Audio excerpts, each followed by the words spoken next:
Уходящий год оказался богат на юбилеи выдающихся политических, государственных и культурных деятелей нашей страны. Кереметтүү кечиде сиздер менен биргеликте улуу элдин нокура обондоруна, элдик кайрыктарга, кыргыз элибиздин салттуу жана салтанаттуу музыкасына жана нартуу сөздөрүнө бирге күбө болмокчубуз.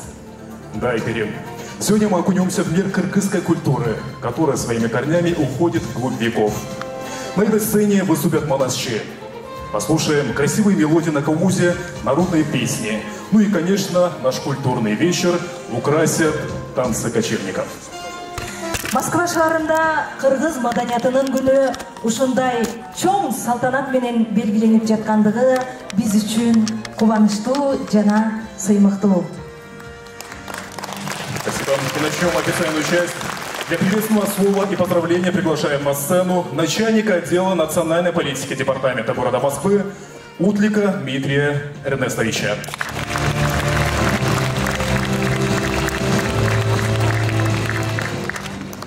Саламат Сиздарбе, достор.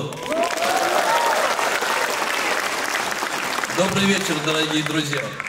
Мне очень приятно от имени правительства Москвы приветствовать вас в Большом зале правительства на открытии вечера киргизской культуры в Москве. Мы очень рады нашей новой встрече на этой центральной площадке, и очень приятно, что эти встречи стали традиционными. В эти дни наша многонациональная страна, мы вместе встречаем большой праздник, День народного единства. И в Москве проходит большое количество праздничных мероприятий, которые знакомят москвичей и гостей города с национально-культурными традициями многих народов. И я хочу передать вам самые теплые поздравления с праздником, с открытием сегодняшнего вечера от руководства города. И по поручению огласить приветствие руководителя департамента национальной политики и межрегиональных связей города Москвы Виталия Ивановича Сучкова к организаторам, участникам и гостям сегодняшнего вечера.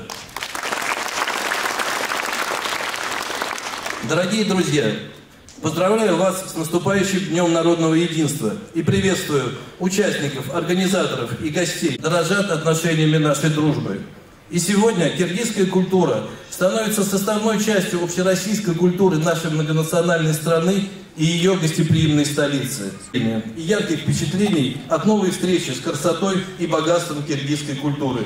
Виталий Иванович Сучков. С праздником, дорогие друзья! Спасибо огромное, Дмитрий Алексеевич, за такие теплые слова.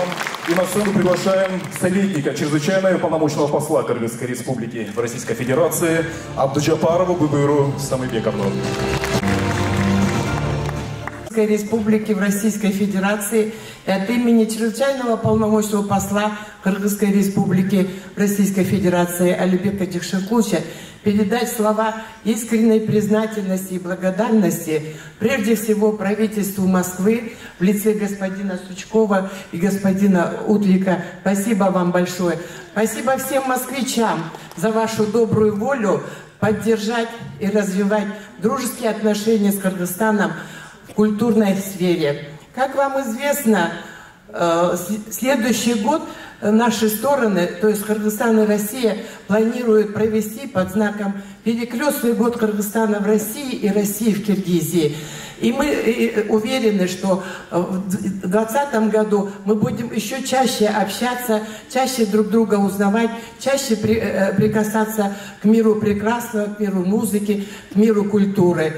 Сегодня хотелось бы сказать слова благодарности организаторам в лице Джамили Абджашина-Бегиевой и всех ее волонтеров, всех ее союзников, соратников, кто, в общем-то, готовил этот прекрасный вечер в этом прекрасном зале. Доброго вечера всем, хорошего прикосновения и хороших впечатлений от нашей древней и очень такой изысканной кыргызской культуры. Спасибо. Еще раз с наступающим праздником. Пока мы едины, мы непобедимы. Спасибо огромное. Спасибо огромное, Абдрасулова Айдара и почетного председателя Ассоциации Замандаш Бусурманкулова Кадыра Окумбековича. Шаарындагы мекендештер Замандаш ассоциациясынын атынан ошондой эле жеке өзүмдүн үй бүлөмдүн атынан сиздерди ушул Россия элинин биримдик күнү менен ошонун негизинде өтүп жаткан кыргыз маданият күнү кечеси менен баарыңыздарды куттуктап кетүүгө уруксат этиңиздер. Мекенден сыртта жүрүп, ушул кыргыздын тарыхын, кыргыздын маданиятын, үрп-адатын чет элге, бөтөн элдерге ушундай даңазалап көрсөтүп келаткан ушул биздин мекендештерге терең ыраазычылык, терең таазим дейбиз. Сиздер ушул биздин Кыргызстаныбыздын чыныгы патриот элдери деп мен ишенемин. Кыргызстан дайым сиздер менен сиздерди кучак жайып дайым күтөт. Ар дайым биз сиздер менен. Ошондой эле бүгүнкү иш-чараны аябай жогорку деңгээлде өткөрүп жаткан мекеним Ала Тоо коомунун төрайымы Жамиле эжеге ошондой эле анын командасына терең ыраазычылык айтып коюуга уруксат этиңиздер. Сиздерге чын ден соолук, ишиңиздер ийгилик.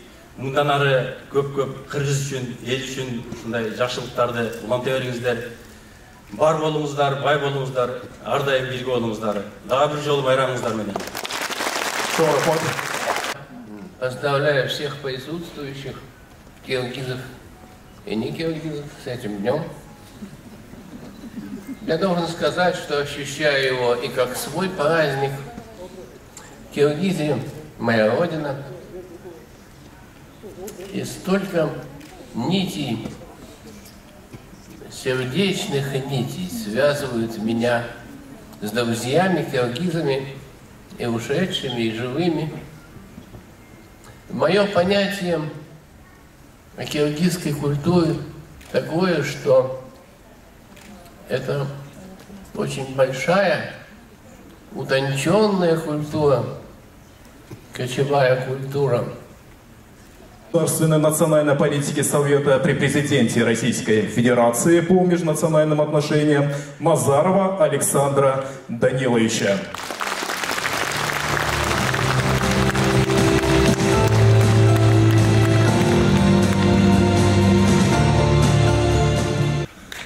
Дорогие друзья, у нас сегодня, конечно, огромный праздник. Трудно даже себе представить, что просто так взять и провести вечер киргизской культуры. Но весьма символично, это надо просто правильно понимать, что он посвящен Дню народного единства.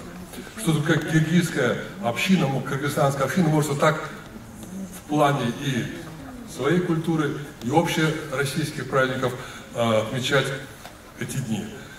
Так получилось, что с некоторых пор я стал относиться к старшему поколению киргизстанцев, москвичей. Это, с одной стороны, помогает мне глубже вглядеться в прожитые годы, ну а также налагает, конечно, некоторые очень серьезные обязательства. А вспомнить, что было, как это было, ну, мы можем сегодня сколько угодно говорить. Безальтернативно, я согласен, как уже сказали, это на первом месте столетие Турдакуну Субалевича Субалиева. Великого человека, мы можем смело об этом говорить вслух, не стесняясь, который прошел путь от простого учителя до созидателя с большой буквы, дорогие друзья, общенационального лидера Киргизстана. Мы говорили уже, знаем, помним, без четверти века он руководил, без малой четверти века он руководил республикой. Эти годы мы, благодарные потомки, можем с уверенностью сегодня назвать, дорогие друзья, золотым веком Кыргызстана. Так много для простых людей разных национальностей он сумел сделать за это время. Моему поколению он запомнился деятельным участием в жизни комсомола, молодежи республики, оставаясь при этом простым и доступным. Я приведу один пример. Я, конечно, не его поколение человек, но тем не менее. Чего стоит, допустим, такой случай, когда он однажды, прибыв на открытие выставки на ВДНХ, начал обход выстроившегося правительства, руководства Совмина, не с той стороны, где стоял Петр Михайлович Ходос, первый заместитель председателя, а с другой. А с другой стороны крайним стоял я, референт. И представляете, каково было, как на меня смотрели, когда он подошел и со мной первым поздоровался и пошел дальше.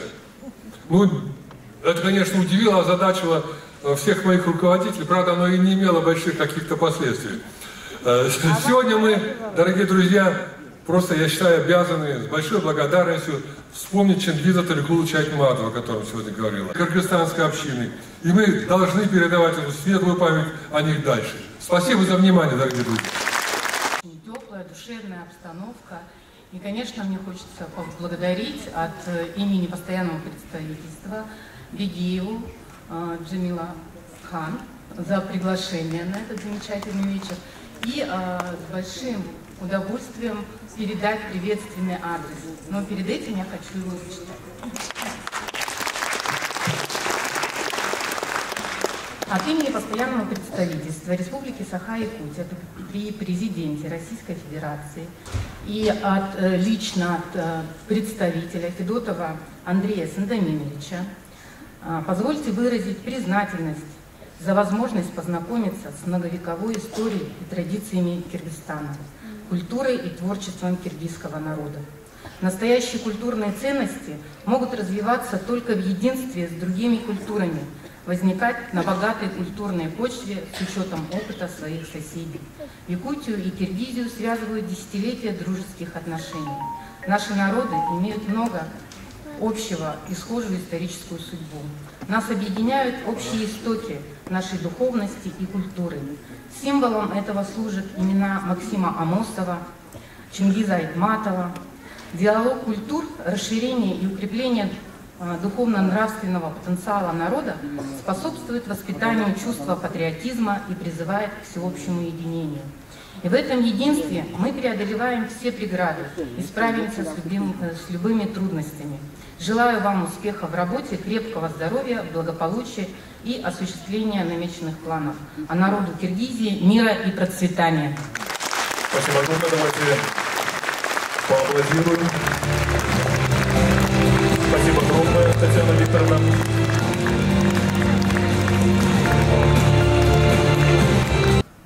Вы знаете, я тоже родилась в Киргизии, и, я не знаю, ну, больше 30 лет я живу в Москве, и вот никогда не предполагала, что так распорядится судьба, и что мне посчастливится стать продюсером киргизского фильма. Но я... Конечно же, я с детства помню эти прекрасные, великие имена, конечно же, Чингиза Айтматова, по произведениям которого снимались основные киношедевры киргизских режиссеров Талмуша Акеева, Болота Шамшиева, Геннадия Базарова. Ну, все знают, что в советское время, наверное, киргизское кино было одним из лучших, если смотреть фильмы союзных республик, то его называли действительно киргизским чудом, и таковым оно и было. Все эти просто сильнейшие, глубочайшие фильмы, такие как «Белый пароход», «Материнское поле», «Выстрел на перевале Караш», «Подонок белого барса», «Красное яблоко». Эти фильмы действительно, они вошли в аналоги мировой культуры и мирового кинематографа. И я горжусь, что я тоже прикоснулась к этому. И сегодня появился на свет вот такой прекрасный фильм, как «Песнь древа». Я очень горда этим фильмом, потому что он вошел в весь мир, он вошел в огромное количество мировых фестивалей.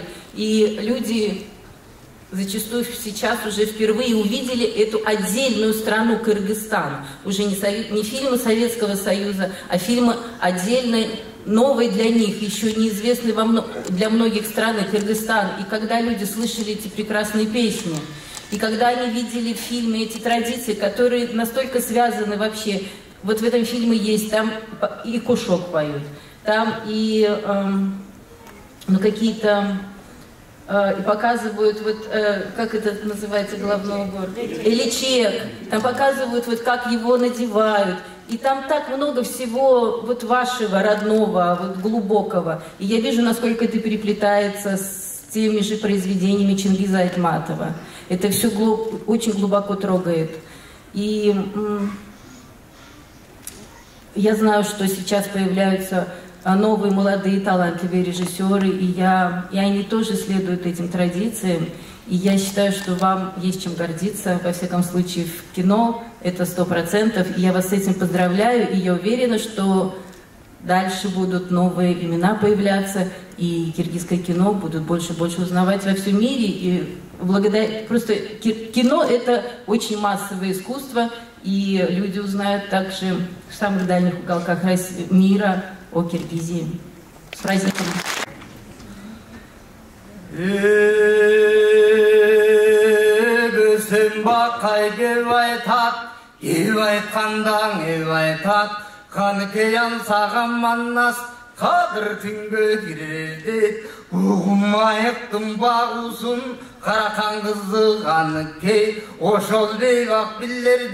Алған жайың ақыллай, адеби жоқшыл қылдақ, алжаңдаған қапырай, шорықтың қызың ақыллай, шодыраған қапырай, үтілді еркең ақыллай, үтірің тентек қапырай, еңеселік чорт қиял, есі тайқы шоқ қиял, ұғымайық күчікті, бағып берер жан емес, барқын білер ал емес, бұл ақыллай қатының, бұл астаған қапырың, төшөкө жорго жаңа тынч, ерине қаруң елге қырыс, ушақ арбу еш күйіп, қанқұрым түшпе бәлеға, бар болса маннас көрерсің, бақайың түшер араға, мұлақлай менен болсоңыз, ордодың кетер чорроңыз, қолыңнан кетер жорроңыз, үтірің тентек екен деп, тілдеп қояр бекен деп, үйге келбек кишіңіз, оңалбайт бірда ишіңіз, қада білбес қатының, бұғаяқтан келген қапырың,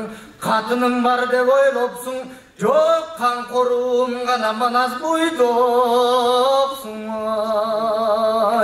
Ақылайды манесін айтайым манас, біліп ал, арыстаным ғана манас білдім абой. Чартылда құрой тілі бар, 40 жерден келген 40 жұры қызығын бат сөз айтсаң оройлығы білгізет.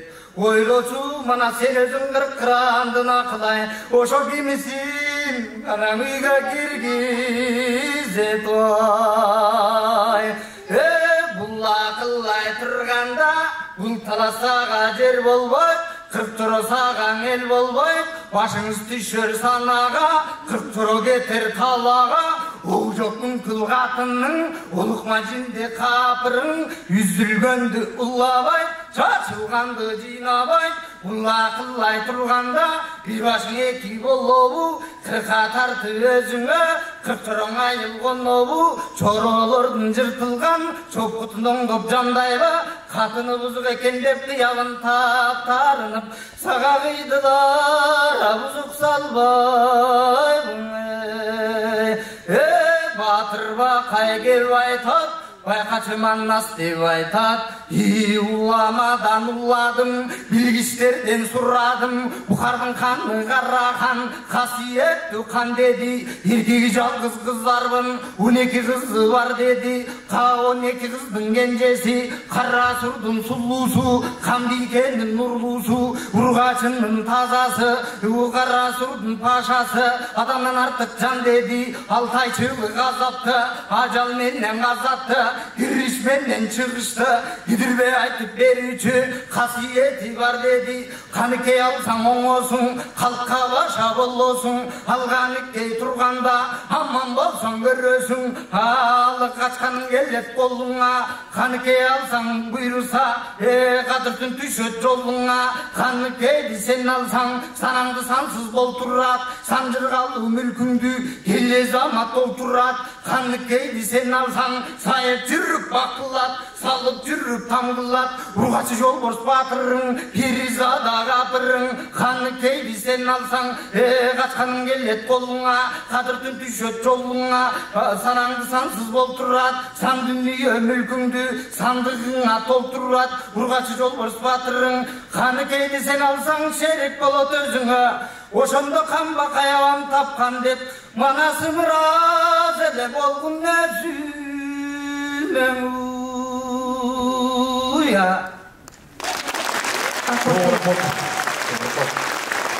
Акматбек Султанұлы. Құрметті келушілер, белгілей кетсек, Акматбек Султанұлы қырғыздардан.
Владимиру Назарову.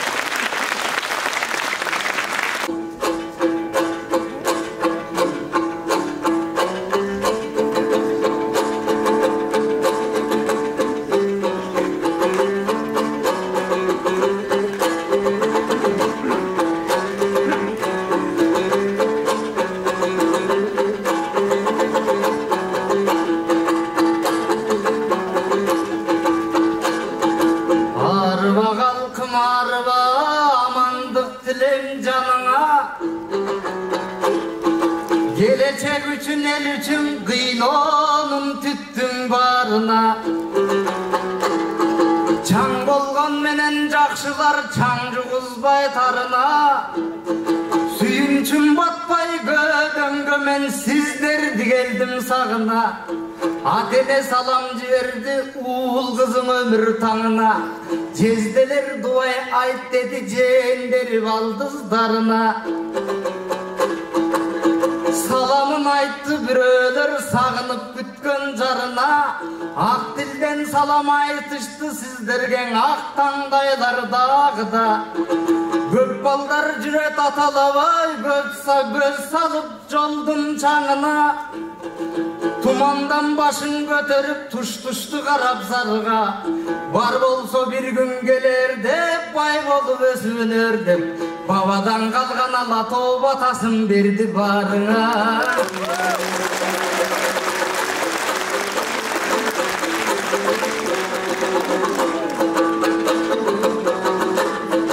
Ulu Kırgızistandın madaniyat gündörü Jelbiretip jelegin aralay bersin düylönü Manas menen Çыңgızdı köp bolsun eldim bilgeni Uul kızdın jalan pul emes halkım ulutu bolsun süygönü Jaşosun eldin görkentip çaykala bersin uşuntu bay Ardayım madaniyattın gündörü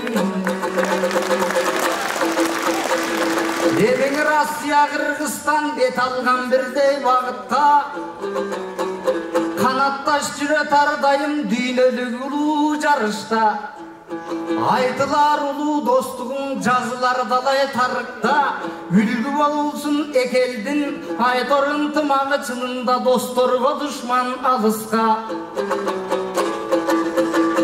Rossiya çınında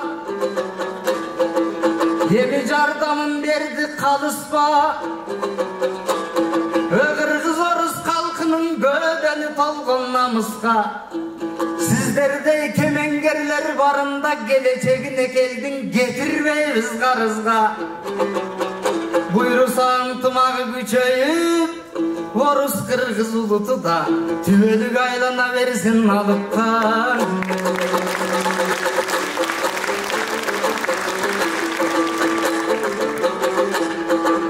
Evi madaniyattan aytayın kalkınman ayınızlardı baykayın Evi sayakbay menen sağınbay sanatı toğunun balınday San milyon saptarda aytkan eкен жаңылбай Күрпілдеп айтқан манасы қырмандың қызылданындай Çalkıp айтқан манасы çaçırap күйгөн жалындай Манасчылар сезилдеп Manastу елдің бағындай Манас бар үшін кыргызым көк торго келди бағынбай Манасчыларды түбөлүк барықтасар экен сагынбай Барықтайлы тонун балындай сактайлы тонун балындай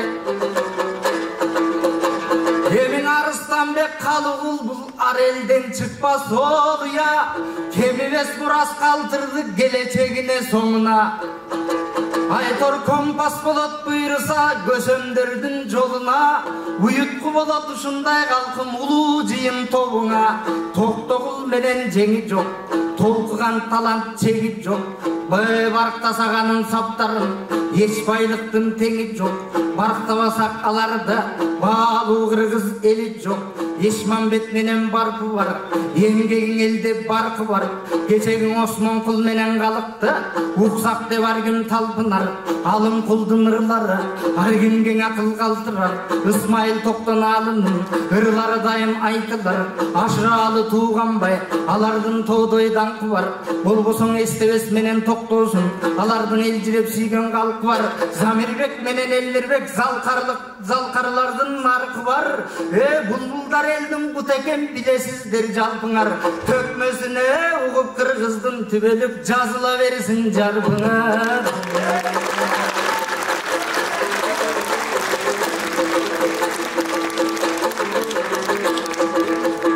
Ушундай маданиятка чоң концерт уюштурган өзүңөр, маданияттын кадырын туюп турган өзүңөр, бабанын улуу сөзүнө муюп турган өзүңөр, Жамила эжем сыяктуу кыргыздын кымбат кыздарын ар дайым бийип турган өзүңөр, эленин улуу нарыктарын билип тургандай өзүңөр, алыста жүрсөңүздөр да Кыргызстан мекенди сүйүп турган өзүңөр, депутат эмес президенттен да ар дайым күйүп турган өзүңөр.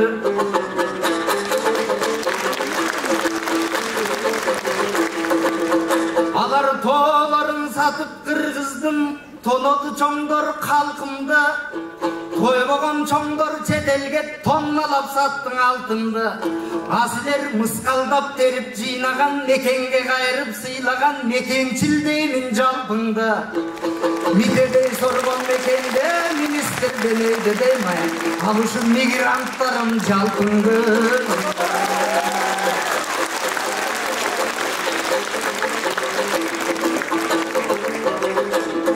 Бактала издеп сандалып баспаган жолду бастыңар. Каймактуу жумуш табам деп канчаң эшик ачтыңар. Алыста жүрүп агайын ачуу менен таттууну ушинтип элсизде жүрүп таттыңар. Пособиясыз балдарды, пенсиясыз чалдарды силер ак эмгек менен бактыңар. Өксүтпөгөн өйпөсүн сиздерге өмүрлүү болсун жакшылар.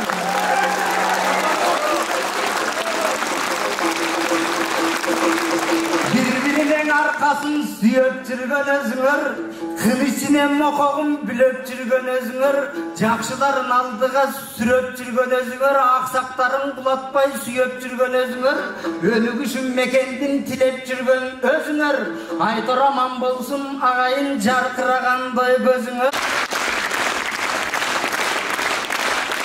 Чоң рахмат барларыңыздар. Каламка тазим. Кезектеги чыгарманын сөзүн Шайлообек Дүйшеев жазган, музыкасы Мурат Бегалиевдики. Ата Мекен. Лауреата премии «Романсиада» Всероссийского конкурса имени Ороховой, Республиканского конкурса музыкантов-исполнителей имени Калыя Молдобасанова. Встречайте.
келді.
Ukula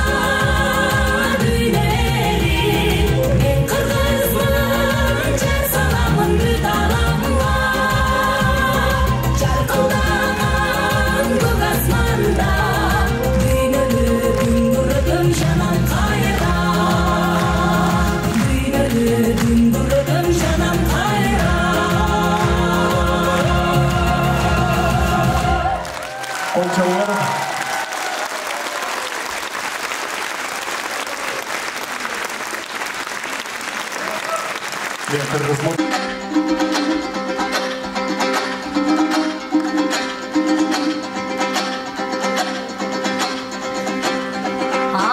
су түзге талбай сай болбосо, қараңғы жарық болбой тай болбосо, чырақта билек күйбөйт май болбосо, таланын көркі қайда гүл болбосо. Гүл açып қубат албайт күн болбосо, ақындардай албайт тіл болбосо, душманың жазғана сүр болбосо, ала тогөркө келбейт ел болбосо.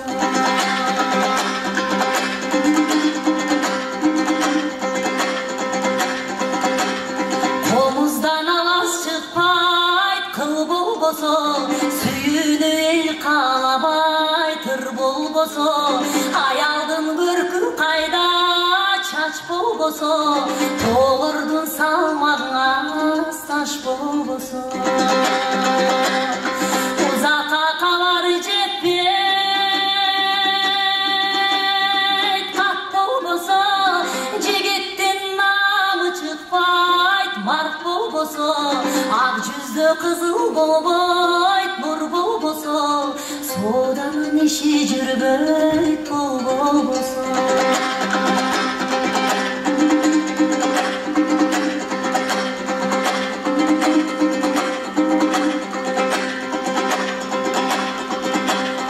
Кишинин сыны кайда бой болбосо, учкан куш колго түшпөйт тор болбосо, ар кишиң адашасың жол болбосо, көлөргө жүк-жүктөлбөйт күн болбосо.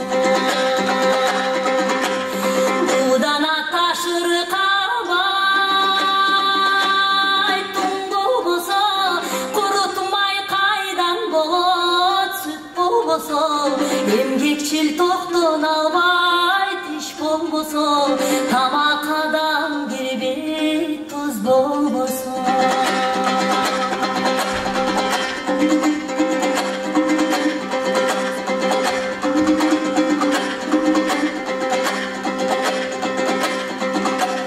Нан чайнап жута албайсың тиш болбосо, балбандын аты чыкпайт күч болбосо, көздөгөн максатыңа жете албайсың, колуңда бардык жарак бүт болбосо. Чарбанын көркү кайда мал болбосо, сулуунун көркү болбос кал болбосо, өрдөк каз кайрагын өткөл болбосо. Арчанын саясы жок шат болбосо, булбул куш кайрагын бак болбосо, дайгалар толкун ташпайт сел болбосо, аргымага тарбайт бел болбосо, дыйканга түшүм кайда жер болбосо, ала тогөркө келбейт эл болбосо, ала тогөркө келбейт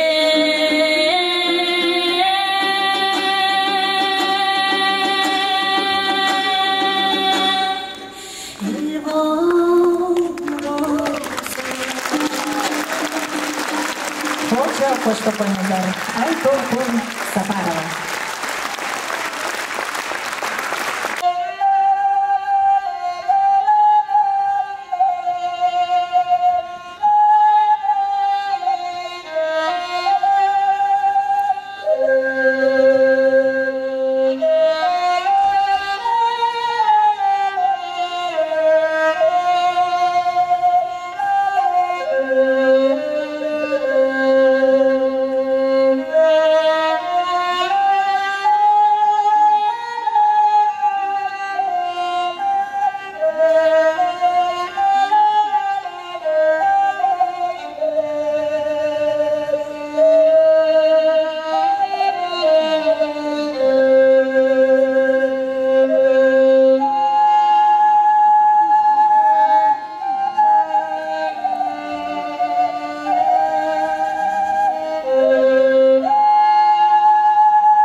прямое, рассвет пробудив, сердце как друга море встречает, песня как песня летит из груди.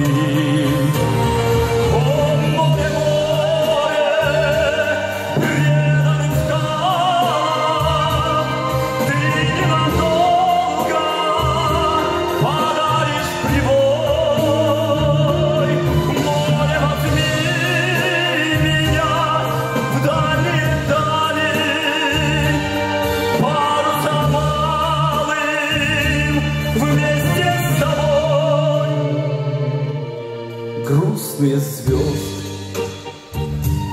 в поисках ласки сквозь синюю вечность летят до земли. Море навстречу им детские сказки на синих ладонях несет корабли.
Золотой голос Кыргызстана, Атылбек Баймамбаев. Живое исполнение.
таланттуу кызыбыз Камила Эдерисова.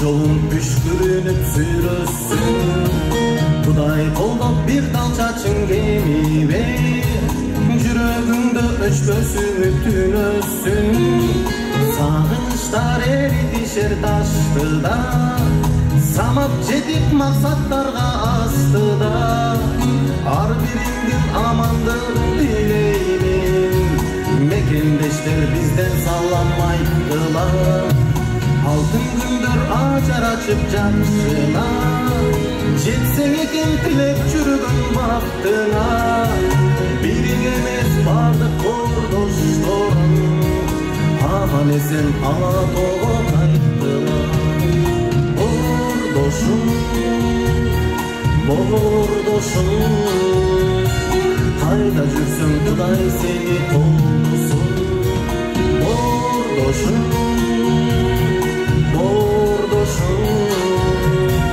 Turmuşunda eş jamanlık olmuşsun Beni taptay ümitini altuşun Tapsa kendi balan turmuş açkışın Aterisin gütüp baldar jol karab Elestepip tepeki gün attısın Sağınışlar eritişer taştıda Samap жетип максаттарга астыда Ар бириңдин амандыгын тилеймин Журтташтарга менден салам айткыла Алтын күндөр ажар ачып жакшына Жетсең экен тилеп жүргөн бактыңа Бириң эмес бардык кордошторуң Ала тоого аман эсен кайткыла Бордошуң,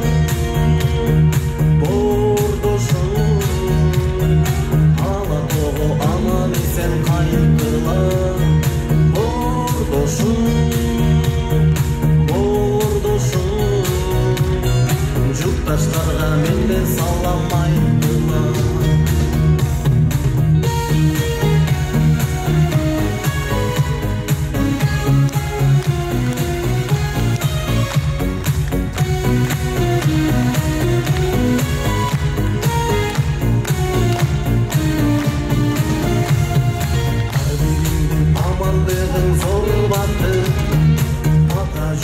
Салымыңар ченемсиз Алыс жерде ысык сууга кайышып Азап чегип жүргөнүңөр сезебиз Сагынычтар эритишер таштыда Самап жетип максаттарга астыда Ар бириңдин амандыгын тилеймин Журтташтарга бизден салам айткыла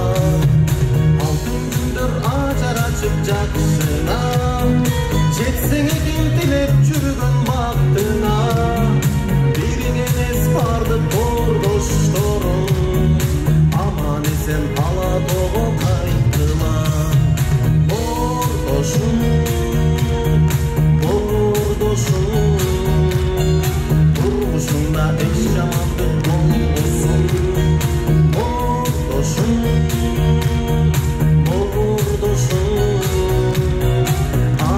Sen ала тоого кайткыла Ата журтта аман эсен кайткыла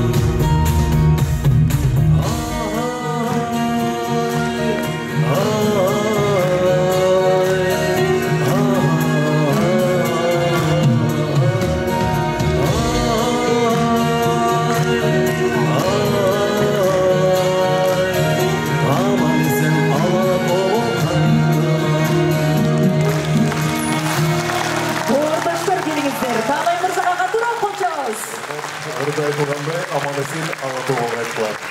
Туура айтасыз.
жана бийчилердин коштоосуна барганыбыз.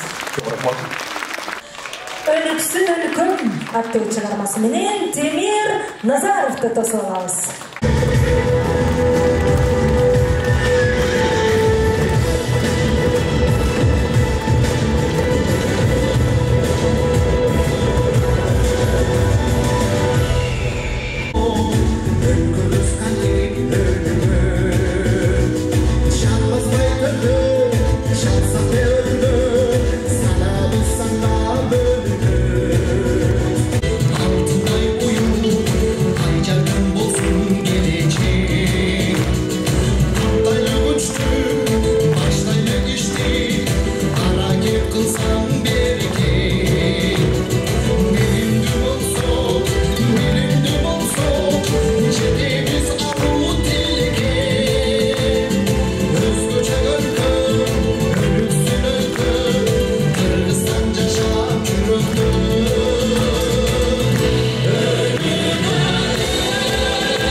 Дорогие гости, уважаемые соотечественники, спасибо вам. Сегодня вы были с нами на нашем замечательном празднике. Спасибо вам, дорогие наши замечательные деятели культуры, наши соотечественники, наши гости.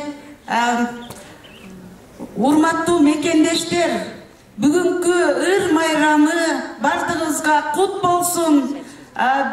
Кече Кыргызстандын маданий майрамы болду, маданият майрамы болду.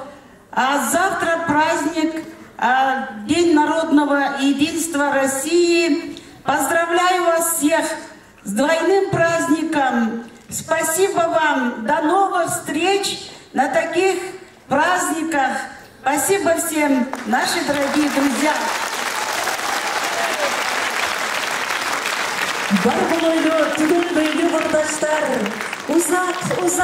Uzak bolsun bu safar, kılım бүтүп düyneden жок болсок да, кайра кайтып жолугушчу күндөр бар. Бүгүнкү жакшынакай кечебиз ушун менен аягына келип жетти. Амандыкта görüşели. Добрый вечер, дорогие друзья. Только что закончился вечер, посвященный культуре Кыргызстана, который был организован по случаю Дня культуры Кыргызской Республики, который отмечался вчера, и празднику единства России, который будет отмечаться завтра, 4 ноября.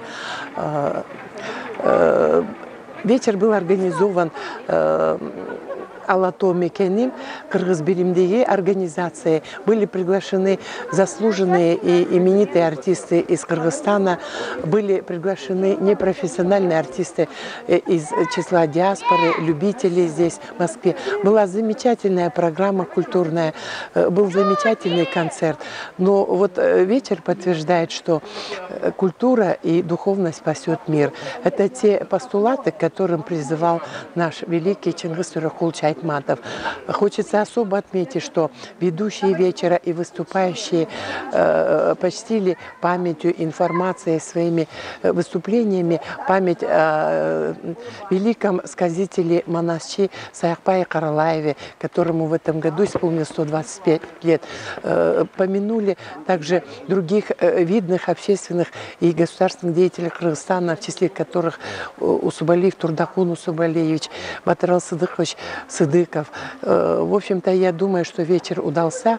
Самое главное, уходя, каждый из этого зала понял, что только красота, только духовность, только взаимное обогащение на культурном, духовном уровне, и только единство спасет наш мир. Спасибо всем, особенно организаторам и всем участникам, за их добрую волю узнать побольше о культуре, древней культуре Кыргызстана и побыть сегодня вместе с нами. Спасибо. В канун Дня народного единства в России киргизы создали великолепное праздничное настроение. Спасибо всем организаторам, всем участникам, всем тем, кто пришел. Мы увидели замечательную киргизскую культуру, которая не только в ее древнем воплощении, но и в современных вариантах. И в современных вариантах она идет в русле общемировой культуры, что тоже очень показательно. Все замечательно, прекрасно. Ждем следующих встреч. Граждане Киргизии, они выделяются очень хорошо в лучшую сторону своим знанием русского языка, общей культурой и такой, скажем так, определенной мобильностью, что очень ценится российскими работодателями. Поэтому Российская Федерация, Москва рада гражданам Киргизской Республики и готовы к дальнейшему плодотворному сотрудничеству, интеграции на благо нашим гражданам и нашим странам, нашим народам. Спасибо. Киргизы сегодня меня просто покорили своей музыкальной культурой и фольклорным исполнением фольклорных песен, и исполнением европейской классики, и голосами, и инструментальной музыкой. Во всем они были сегодня талантливы, во всем они были искусны, все было душевно, и моя душа наполнялась красотой, она вибрировала на все, что я слушала, смотрела. И, честно говоря, вот сидела и думала, какая жалость, что мы теперь народы разных стран, а не одной страны, как когда-то было. Бүгін аябай bir сезімдерді толқындатқан күн болды. Біздің Москва шаарында эмгектенип жатқан жалпы қырғыз жарандарына ырдоо мен үчүн аябай сыймыктуу болду десек болот. Жалпы мекендештерибизге аманчылык, эсенчилик, ден соолук, иштерине ийгилик, аман эсен өлкөбүзгө барып, мамлекеттин өсүп өнүгүүсүнө зор салымдарын кошо берсин. Сегодняшнее мероприятие прошло на высшем уровне. Организация была классическая, такое очень хорошая. Здесь сплотились очень много общественных организаций, которые смогли построить именно отличный ветер кыргызской культуры. А также были именно поддержка с российской стороны. То есть именно правительство Москвы, она поддержала наше мероприятие, и они же тоже присутствовали, выступали, выражали свою искреннюю благодарность, то, что мы именно в России, в Москве объединяемся и делаем одно дело. Мен бүгүнкү майрамда өзүмдү Кыргызстанда мекенимде жүргөндөй сездим. Ушундай майрамдар көп болуп турса, мен мекендештерге дайыма духуңарды, рухуңарды түшүрбөй алга деп дайыма өзүңөрдү бийик сыйлап, өзүңөрдү бийик коюп, дайыма келечектен үмүт үзбөй, жакшыны гана ойлоп, кыргыз эли жерин, тилибизди, маданиятыбызды дайыма ушундай сактап жүрүшүңөрдү каалайм.